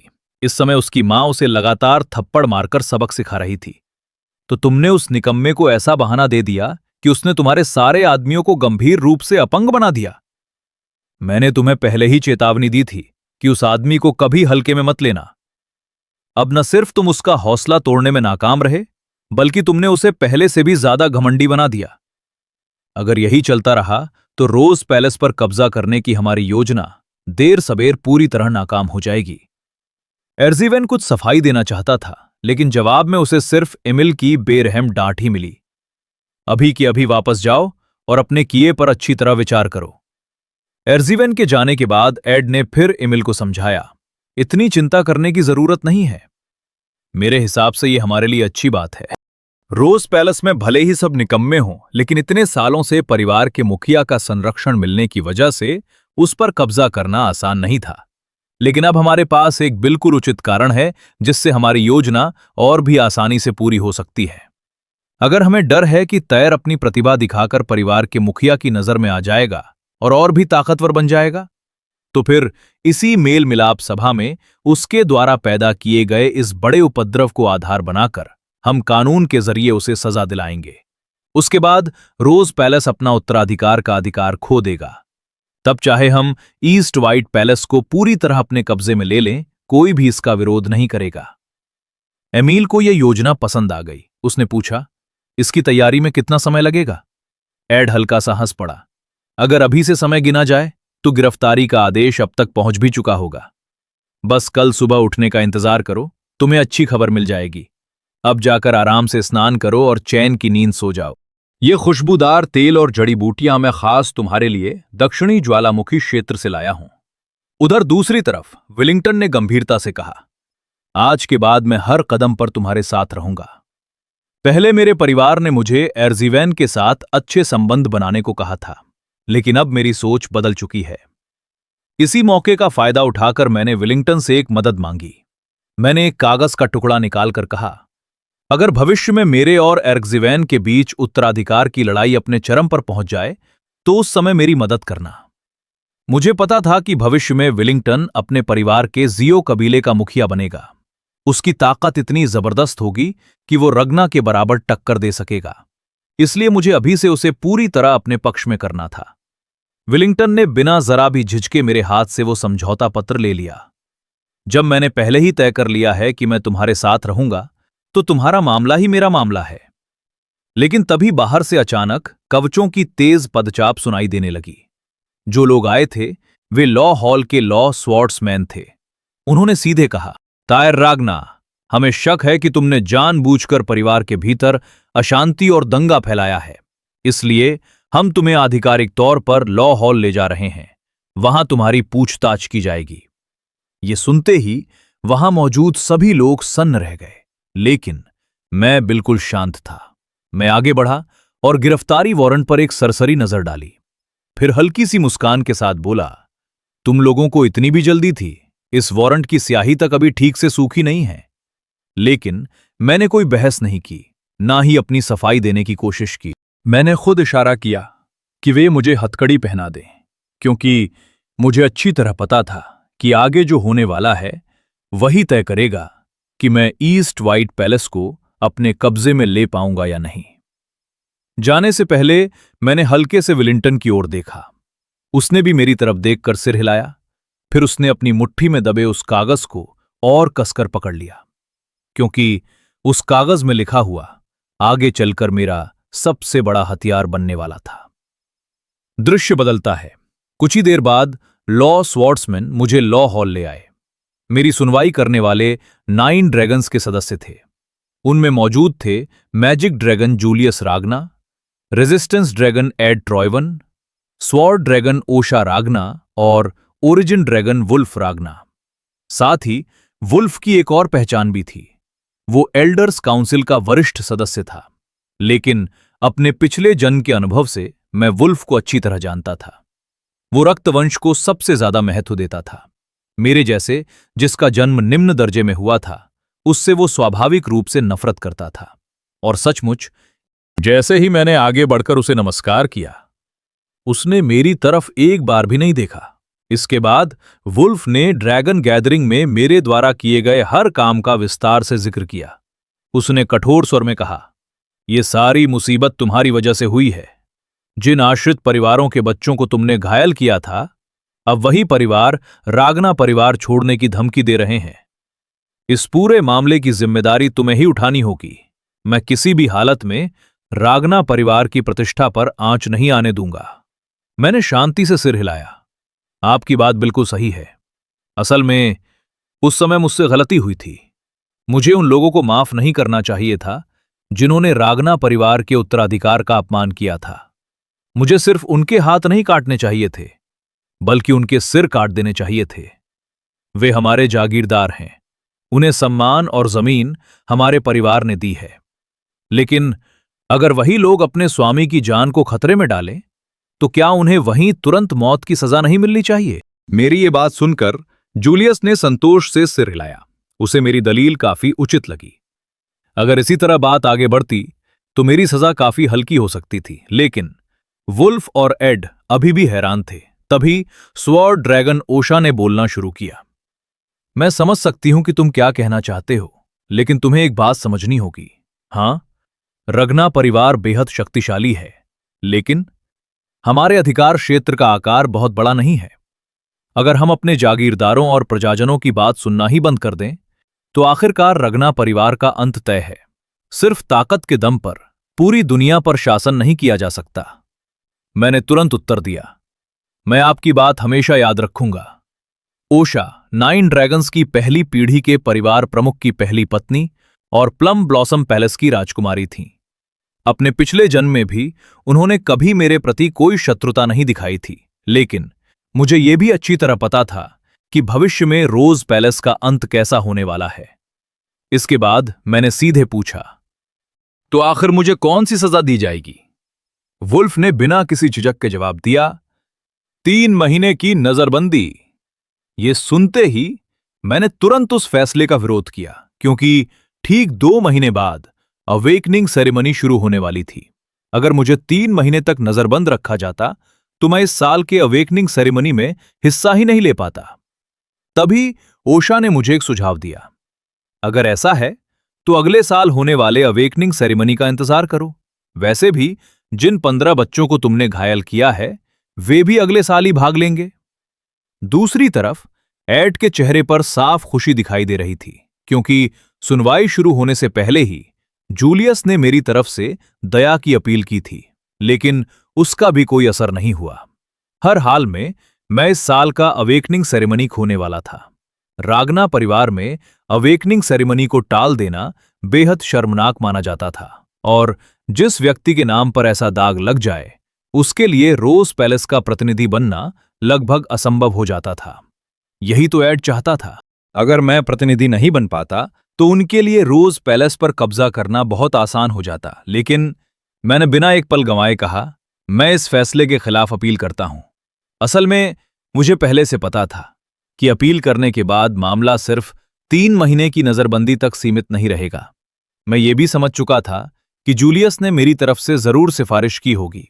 मेरी बात सुनते ही एड के चेहरे पर एक शातिर मुस्कान आ गई, लेकिन बाकी 9 ड्रैगन्स पूरी तरह चौंक गए। जूलियस ने गंभीर स्वर में पूछा, टायर, क्या तुम्हें पता भी है कि अपील करने का मतलब क्या होता है? मैंने बिना झिझक जवाब दिया, बिल्कुल पता है। रागना परिवार में जहां ताकत ही सबसे बड़ा नियम है, अपील का मतलब होता है युद्ध। जो जीतेगा सत्य उसी के पक्ष में माना जाएगा। वुल्फ ने ठंडी आवाज में कहा, तुम्हारा फैसला बहुत घमंडी है। तुम अकेले 15 परिवारों का सामना कभी नहीं कर सकते।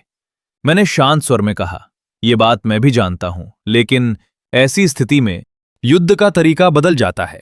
जब दोनों पक्षों की ताकत में बहुत बड़ा अंतर हो तो प्रतिनिधि युद्ध होता है। दोनों पक्ष अपना अपना प्रतिनिधि चुनते हैं और एक के बाद एक मुकाबले से विजेता तय होता है। यह सुनकर जूलियस ने निराश होकर मनी मन सोचा, आखिर यह बच्चा सोच क्या रहा है?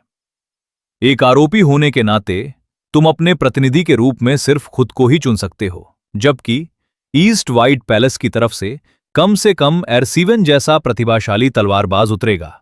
ऐसी स्थिति में तुम्हारी हार तय है। कहीं तुम्हें ऐसा तो नहीं लग रहा कि एवलिन या मैं तुम्हारी जगह लड़ेंगे। ये तो पूरी तरह हास्यास्पद है। लेकिन उन्हें क्या पता था कि मेरे लिए प्रतिनिधि युद्ध सिर्फ एक चारा था। असली खेल अभी शुरू भी नहीं हुआ था। मेरे हिसाब से इस समय तक विलिंगटन और एवलिन दोनों अपना काम पूरा कर चुके होंगे और उनके हाथ ऐसे पक्के सबूत लग चुके होंगे जो ईस्ट व्हाइट पैलेस के लोगों को पूरी तरह बर्बाद कर सकते थे। लेकिन जब मुझे लगा कि सब कुछ मेरी योजना के अनुसार चल रहा है, तभी अचानक एक अप्रत्याशित घटना हो गई। मेरे पीछे का दरवाजा अचानक खुला। जैसे ही अंदर आने वाले व्यक्ति को सबने देखा, 9 ड्रैगन्स के सभी सदस्य एक साथ घुटनों के बल बैठ गए। उनके चेहरे सम्मान से झुक गए। हाँ, आने वाला व्यक्ति कोई और नहीं, रग्ना परिवार का मुखिया और मेरा पिता कैल। मैंने तुरंत घुटनों के बल बैठकर कहा, तीर महान ड्रैगन गॉड को प्रणाम करता है। उसी समय सिस्टम की आवाज फिर से मेरे कानों में गूंज उठी। स्टोरी मिशन शुरू। मिशन, ईस्ट व्हाइट पैलेस प्राप्त करो और उसके भीतर छिपे रहस्य का पता लगाओ। यह मिशन देखते ही मुझे अचानक पिछली बार ड्रैगन गैदरिंग में दिखाई देने वाली वो रहस्यमयी नीली रोशनी याद आ गई। मैंने मन ही मन खुद को कोसा, मैं इतनी जरूरी बात कैसे भूल गया। लगता था ईस्ट व्हाइट पैलेस में सचमुच कोई बड़ा रहस्य छिपा हुआ था, लेकिन अभी उसके बारे में सोचने का समय नहीं था। इस समय मुझे सबसे पहले पिता का सामना करना था। केल ने मेरी तरफ देखते हुए कहा, उठ जाओ बेटे।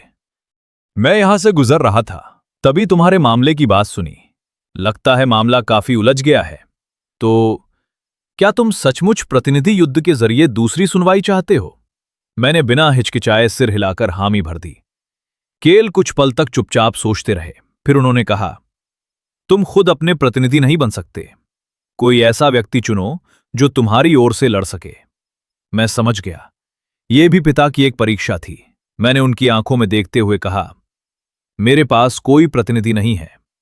ये लड़ाई मैं खुद लड़ूंगा।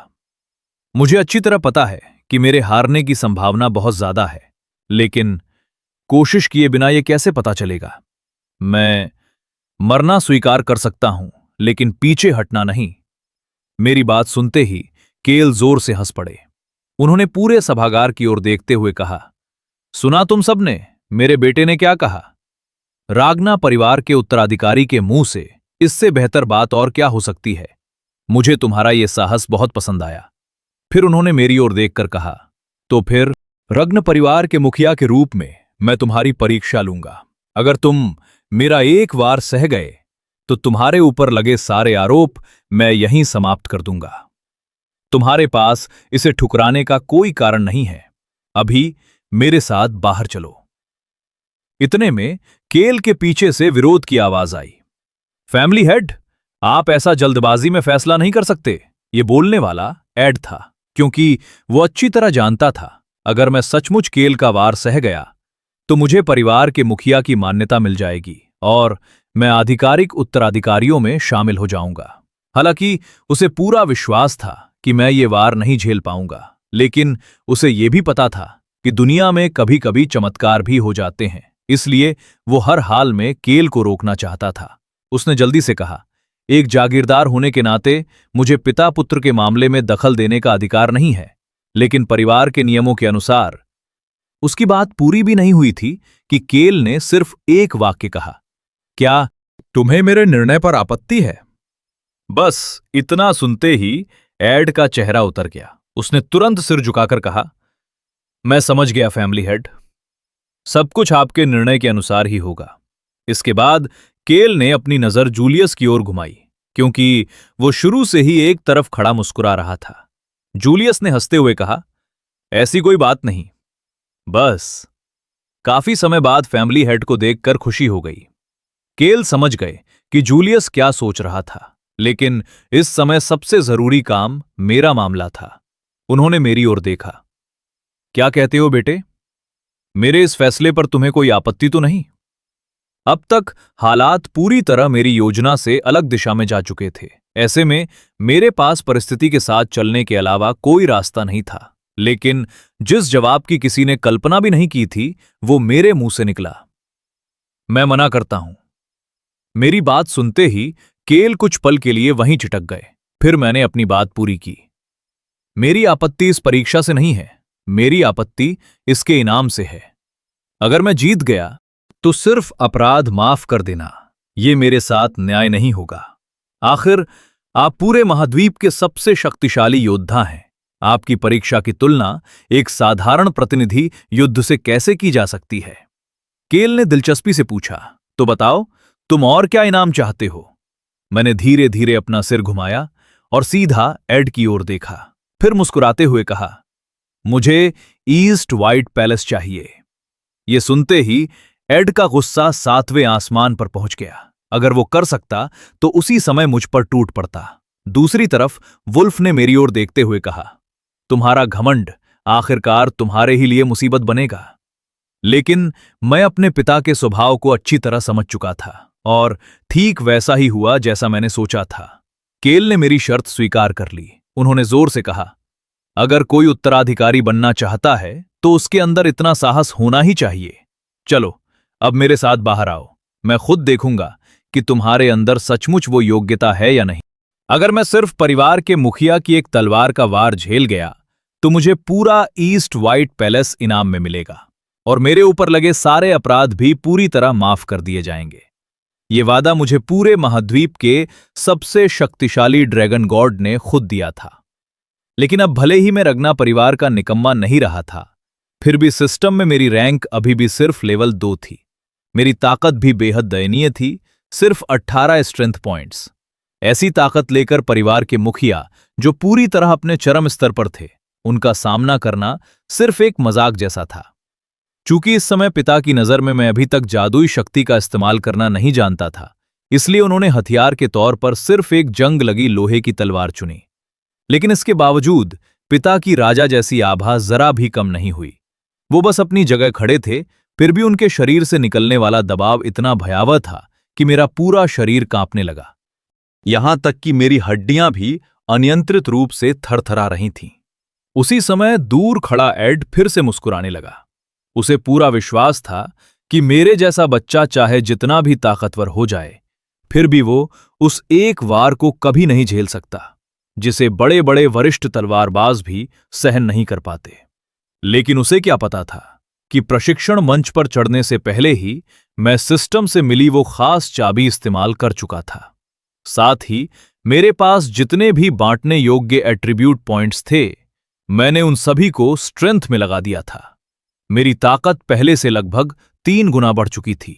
उस पल मुझे ऐसा महसूस हुआ मानो मेरा शरीर किसी असाधारण स्तर में प्रवेश कर चुका हो। इतनी ताकत पिता का एक वार रोकने के लिए बिल्कुल पर्याप्त थी। पिता ने पूछा, तैयार हो? मैंने बिना हिचकिचाए सिर हिला दिया और अपनी सबसे मजबूत रक्षा मुद्रा बना ली। अगले ही पल पिता ने तलवार चलाई। उनके वार से निकला भयानक दबाव आसपास की पूरी जमीन को उखाड़कर हवा में उड़ा ले गया। लेकिन यही इस बात का सबूत था कि मैं सफल हो चुका था। मैं पिता की परीक्षा पार कर चुका था। उसके तुरंत बाद 9 ड्रैगन्स के लोगों ने आधिकारिक घोषणा की। टायर रागना ने अपनी इच्छा शक्ति के बल पर यह साबित कर दिया है कि वो निर्दोष है। दूसरी तरफ पिता के चेहरे पर हल्की मुस्कान आ गई। कई वर्षों बाद उन्हें अपने वंश में एक योग्य उत्तराधिकारी दिखाई दिया। दृश्य बदलता है। जब मेरी आंख खुली तो मैंने देखा कि मां मेरे बिस्तर के पास बैठी मेरी देखभाल कर रही थी। उनके चेहरे पर चिंता साफ दिखाई दे रही थी। जब उन्हें पता चला था कि उनके बेटे को परिवार के मुखिया की तलवार का वार सहना होगा, तब तो उनका जीते जी मर जाने का मन कर गया था। इसके बाद मां रोते हुए बोली, अगर तुम्हें शरीर में कहीं भी जरा सी तकलीफ हो तो मैं अभी इसी समय किसी को भेजकर पुजारी को बुलवा देती हूं। मैंने मुस्कुराकर कहा, मां, अब मैं बिल्कुल ठीक हूं, लेकिन यह जगह कौन सी है? मेरे सवाल का जवाब देने से पहले ही जूलियस बोल पड़ा, यह वही ईस्ट व्हाइट पैलेस है जो तुम्हें अतिरिक्त इनाम के रूप में दिया गया है। अभी थोड़ी देर पहले ही मैंने परिवार के मुखिया के आदेश पर ईस्ट व्हाइट पैलेस की पूर्व राजकुमारी एरसिवेन और एड ट्रॉयवन को यहां से बाहर निकाल दिया है। उधर घर से निकाली जा चुकी एमील का गुस्सा 7वें आसमान पर था। आखिर किस अधिकार से वो नीच इंसान मेरी राजकुमारी की जगह छीन सकता है? दूसरी तरफ एड का चेहरा पूरी तरह क्रोध से भर चुका था। उसने एर्क-7 को आदेश दिया, जैसे ही जागरण समारोह शुरू हो, टायर को वहीं मार डालना, जरा भी दया मत दिखाना। मां को आराम करने भेजने के बाद मैं सीधे उस कमरे में पहुंचा जहां पहले नीली रोशनी दिखाई दी थी, और यह नीली चाबी उसी कमरे को खोलने की असली चाबी थी। जैसे ही मैंने उसे इस्तेमाल किया, सिस्टम की आवाज सुनाई दी, आपने एक डंजन खोज लिया है। इनाम के रूप में इस डंजन के भीतर आपको दुगुना अनुभव मिलेगा। मैंने मनी मन सोचा, शायद यह भी किसी तरह का मिशन ही है। आखिर ईस्ट व्हाइट पैलेस के अंदर इतनी गहरी गुफा कैसे हो सकती है? लेकिन चाहे जो भी हो, मुझे इसे हर हाल में पूरा करना होगा। इतनी जल्दी ताकतवर बनने का मौका मैं किसी भी कीमत पर नहीं छोड़ सकता। लेकिन अंदर जाने से पहले मुझे थोड़ी तैयारी करनी थी। मैंने अपने नए मिले इन्वेंट्री में हथियार और जरूरी उपकरण भर लिए। सारी तैयारी पूरी होने के बाद मैं एक बार फिर उस प्रवेश द्वार पर पहुंचा। यहीं से मेरे जीवन का पहला डंजियन मिशन शुरू हुआ। ज्यादा समय नहीं बीता था कि गुफा के अंदर लगभग 100 मीटर आगे से मुझे किसी दानव की धीमी गुर्राहट सुनाई दी। अगले ही पल अंधेरे के भीतर से एक विशाल मैजिक वुल्फ बाहर निकल आया। उसके मुंह से लगातार लार टपक रही थी। बिना एक पल रुके वो पूरी रफ्तार से मेरी ओर झपटा। खुशकिस्मती से मेरी प्रतिक्रिया तेज थी। मैंने समय रहते अपनी ढाल आगे कर दी और उसका हमला रोक लिया। अगर सिर्फ गति की बात होती तो शायद मैं उससे हार जाता, लेकिन अगर सामने से ताकत की भिड़ंत हो तो मैं इस जैसे दुश्मन से बिल्कुल नहीं हारने वाला था। अगले ही वार में मैंने खुद पहल की। मेरी तलवार सीधा उसकी गर्दन पर जा लगी, लेकिन मैजिक वुल्फ की चमड़ी उम्मीद से कहीं ज्यादा कठोर थी। साधारण हमला उसे जरा भी नुकसान नहीं पहुंचा पाया। तभी मैंने दिमाग में पिता के उस तलवार वाले वार को याद करना शुरू किया। वही वार जो एक ही प्रहार में दुश्मन का अंत कर देता था। अगर मैं उस तकनीक को सीख गया तो इस मैजिक वुल्फ को हराना बेहद आसान हो जाएगा। लेकिन जब मैंने पहली बार उसे दोहराने की कोशिश की तो पूरी तरह असफल हो गया। लगता है इतनी आसानी से यह तकनीक सीखना संभव नहीं है। मैंने तुरंत फैसला बदल दिया। छोड़ो, पहले अपने पिछले जन्म की गुप्त तकनीक ही इस्तेमाल करता हूं, फ्लैश थ्रस्ट। इतना कहते ही मैंने अपनी ढाल जमीन पर फेंक दी। अब मेरा पूरा ध्यान सिर्फ तलवार पर था। मैंने अपनी गति को उसकी सीमा तक पहुंचा दिया। ये सारी बुनियादी तकनीकें मैंने इवलिन से सीखी थी, इसलिए फ्लैश थ्रस्ट मेरे लिए इस्तेमाल करना बिल्कुल संभव था। अगले ही पल मेरी तलवार बिजली की तरह चमकी, सीधे जाकर मैजिक वुल्फ की एक आंख में धंस गई। उसकी एक आंख पूरी तरह नष्ट हो गई। अब उसे हराना मेरे लिए कोई मुश्किल काम नहीं रह गया था। समय बीतता गया, पता ही नहीं चला कि पूरे 2 महीने गुजर चुके थे।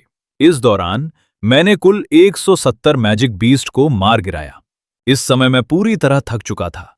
मैंने तुरंत सिस्टम से मिले लो ग्रेड हीलिंग पोशन की बोतल निकाली और एक ही सांस में पी गया। कई बार यही दवा मेरी जान बचा चुकी थी। अगर यह हीलिंग पोशन न होती तो शायद मैं यहां तक कभी पहुंच ही नहीं पाता।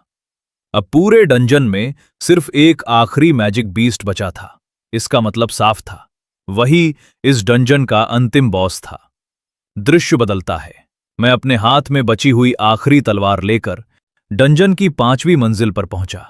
ये तलवार मां ने मुझे मेरे जन्मदिन पर उपहार में दी थी। उन्होंने इसे खास तौर पर मेरे जागरण समारोह के लिए तैयार करवाया था। लेकिन पिछले जन्म में मैंने इसी खूबसूरत तलवार को कमरे के एक कोने में कूड़े की तरह फेंक दिया था। धीरे धीरे वो पूरी तरह जंग खाकर खराब हो गई। मैं सच में उस समय मरने के लायक था, लेकिन इस जन्म में मैं वही गलती दोबारा कभी नहीं करूंगा। मैं मां की हर हाल में रक्षा करूंगा, उन्हें जरा सी भी चोट नहीं आने दूंगा। लेकिन जिस बात की मैंने बिल्कुल भी उम्मीद नहीं की थी, वो मेरे सामने खड़ी थी। मैं जिसके शरीर में रगना ड्रैगन क्लैन का रक्त बह रहा था, जिस डंजन बॉस का सामना करने वाला था, वो भी एक ड्रैगन स्पीशीज निकला। क्या यह सिर्फ एक संयोग है? मैंने मन ही मन सोचा। लेकिन राहत की बात यह थी कि यह सिर्फ एक लो रैंक ड्रैग था। इस समय वो गहरी नींद में सो रहा था। अगर मैं ड्रैगन हार्ट की शक्ति का पूरा इस्तेमाल कर पाया तो शायद मैं उसे एक ही वार में खत्म कर सकता था। मैंने एक बार फिर फ्लैश थ्रस्ट का इस्तेमाल किया। मेरी तलवार बिजली की गति से ड्रैग की बाईं आंख में जा घुसी। मेरा इरादा सीधे उसके दिमाग को भेद देने का था, लेकिन उसकी चमड़ी और मांस इतने मोटे थे कि तलवार पूरी तरह अंदर तक पहुंच ही नहीं पाई। उसी समय ड्रैक ने अपनी विशाल पूंछ घुमाकर पलटवार किया। मैं किसी तरह पीछे हटकर उस हमले से बच गया। इसके तुरंत बाद मैंने अपनी दूसरी तकनीक इस्तेमाल की, कियोटिक फुटवर्क। उस पल मैं लगातार ड्रेक के पूरे शरीर पर छलांगे लगाने लगा। हर छलांग के साथ मैं एक सामान्य तलवार का वार भी करता जा रहा था। मेरा असली उद्देश्य उसे चोट पहुंचाना नहीं था। मैं तो सिर्फ उसका ध्यान भटकाना चाहता था, ताकि सही समय मिलते ही मैं उसकी सबसे बड़ी कमजोरी पर हमला कर सकूं। वो कमजोरी थी रिवर्स स्केल। लेकिन तभी ड्रेक ने अचानक आसमान की ओर सिर उठाकर एक जोरदार दहाड़ लगाई। उसकी दहाड़ पूरे युद्ध क्षेत्र में गूंज उठी। ये उसकी विशेष क्षमता थी, बैटलफील्ड डोमिनेशन। उस दहाड़ का असर होते ही मेरे दिल में डर की एक लहर दौड़ गई। मेरे शरीर की हर हरकत अचानक धीमी पड़ गई। मेरी गति सीधे 10% कम हो गई। उसी समय ड्रेक का विशाल पंजा मेरी ओर झपट पड़ा। वो मुझसे बस एक पल की दूरी पर था। अब बचने का समय नहीं था। मेरे पास केवल एक ही विकल्प बचा। मैंने अपनी तलवार दोनों हाथों से कसकर पकड़ी और सामने से उसका हमला रोक लिया। धड़ाम! भारी टक्कर के साथ मैं कई कदम पीछे फिसल गया। हालांकि मैंने हमला रोक लिया था, लेकिन उसकी कीमत मुझे चुकानी पड़ी। मेरे शरीर पर गंभीर चोटें आ चुकी थीं। मैं अच्छी तरह जानता था, अगर ये लड़ाई और लंबी चली तो मेरी हालत और भी खराब होती जाएगी। इसलिए मुझे जितनी जल्दी हो सके उसकी कमजोरी ढूंढकर लड़ाई खत्म करनी थी। उसी समय मेरी नजर ड्रेक के शरीर के एक खास हिस्से पर पड़ी, रिवर्स स्केल। आखिरकार मुझे उसकी सबसे बड़ी कमजोरी मिल गई। मैंने तुरंत एक योजना बनाई। मैं जानबूझकर उसकी ओर सीधा दौड़ा, मानो मैं उससे सामने से ताकत की भिड़ंत करने वाला हूं। ड्रेक ने भी अपना विशाल मुंह खोल दिया और मुझे निगलने के लिए पूरी ताकत से हमला किया। लेकिन ठीक उस पल जब उसके जबड़े मुझसे लगभग 0.0001 मिलीमीटर की दूरी पर थे, मैं अचानक नीचे झुक गया। उसका हमला पूरी तरह खाली चला गया। उसी क्षण मैंने अपनी पूरी ताकत इकट्ठी की और उसके रिवर्स स्केल की ओर फ्लैश थ्रस्ट चला दिया। मेरी सारी शक्ति उस एक वार में समा गई। आखिरकार मेरी ताकत जवाब देने से ठीक पहले मैंने ड्रेक की रिवर्स स्केल पूरी तरह नष्ट कर दी। उसी पल ड्रेक का विशाल शरीर जोर से जमीन पर गिर पड़ा। इस तरह डंजन के अंदर मौजूद सभी मैजिक बीस्ट पूरी तरह खत्म हो चुके थे। ड्रेक को मारने के इनाम के रूप में मुझे उसकी दांत और पंजे प्राप्त हुए। ये दोनों बेहद दुर्लभ सामग्री थीं। इनका इस्तेमाल हथियारों को मजबूत करने के लिए किया जा सकता था। पहली सामग्री हथियार की मजबूती, हार्डनेस बढ़ाती थी, जबकि दूसरी उसकी धार, शार्पनेस को और भी तेज कर देती थी। ये दोनों चीजें मेरी मां द्वारा दी गई तलवार की मरम्मत और उसे और शक्तिशाली बनाने के लिए बिल्कुल उपयुक्त थीं। उसी समय सिस्टम ने मुझे एक नया कौशल भी प्रदान किया, ड्रेक्स रोर प्रभाव। अपने आसपास के क्षेत्र में घातक हत्या की आभा छोड़कर दुश्मनों को दबाना। लेकिन यह प्रभाव सिर्फ उन्हीं लोगों पर काम करेगा जिनका स्तर उपयोगकर्ता से कम होगा। मैंने इस कौशल के बारे में अपने पिछले जन्म में सुना था। कहा जाता था कि इसे सिर्फ चुने हुए लोग ही प्राप्त कर सकते हैं। लगता है मेरे लक एट्रीब्यूट के बढ़ने के बाद उसका फायदा मुझे लगातार मिल रहा था। लेकिन रागना परिवार में इतने सारे शक्तिशाली लोग मौजूद थे, पता नहीं उनके सामने यह कौशल कितना असर दिखाएगा। इसके बाद मुझे मुख्य कहानी वाले मिशन का इनाम भी मिला। उस वस्तु का नाम था मॉर्निंग स्टडी कंपास। हालांकि अभी मुझे इसकी असली उपयोगिता समझ नहीं आई, लेकिन इतना तय था कि इसका अगली कहानी वाले मिशन से कोई गहरा संबंध जरूर होगा। मैंने ज्यादा सोचने का फैसला नहीं किया। छोड़ो, पहले वापस जाकर आराम से सोता हूं। लेकिन जैसे ही मैं लौटने वाला था, पीछे से अचानक एक नौकरानी ने घबराई हुई आवाज में मुझे पुकारा। यंग मास्टर टायर, बहुत बड़ी मुसीबत हो गई है। आप जल्दी से चौथे प्रशिक्षण मैदान में चलिए। वहां कुछ लोग आपस में सामूहिक लड़ाई करने वाले हैं।